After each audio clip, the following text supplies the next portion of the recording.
po si Lenny Adoptante, 59 years old, nakatira sa Imus City, Cavite.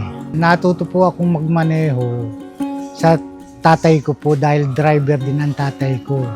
Parang minana ko na po yun hanggang sa nagmaneho ako sa private. Maaga pa lang namamasada na ako. Inaabot din ng gabi. Yung kinikita ko po ay nakakatulong naman sa bahay dahil may mga kapatid akong nag-aaral, saka yung panggasto sa araw-araw, pamalengke. Pero nung mag-asawa po ako, napilitan na talagang kumayod na ng gusto. Kung maaari, doble na yung oras ng pamamasada. Nag-tricycle na nga po ako. Mahirap po talaga ang isang driver.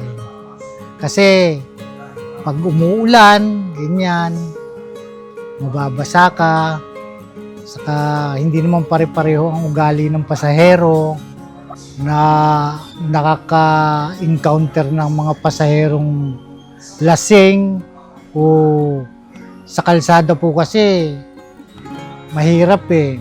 Nandiyan ang away kadalasan. Pagka nagkakaroon ng problema ang tricycle o sasakyan, naplaplatan, mahirap po talaga. Pero awa ng Diyos at sa tulong, nakakaraos naman. Nadagdagan nga lang ng sipag. Sa ngayon po, ang routine ng pamamasada ko, gigising po ng maaga, mag-aalmusal, bago pagkahatid sa anak ko, namamasada na po hanggang hapon. Doon ko rin po kinukuha yung pang-araw-araw na gastos, saka yung pag-aaral po ng aking mga anak. Hanggang sa, ayun po, awa ng Diyos eh, yung panganay ko pong anak, nakatapos na rin po ng pag-aaral. Nag-aaral po sa La Verdad Christian School sa Pampanga. Sa tulong at awa po ng Diyos sa programa ni kapatid na Eli at ni kapatid na Daniel. Siguro po sa iba nakakahiya. Pero sa akin po, ang alam ko naman ay marangal na trabaho. Hindi naman nangaargabyado ng kapwa. At legal naman po. Yun, kaya hindi po naman ako nahihiya. Wala naman akong ibang alam na trabaho,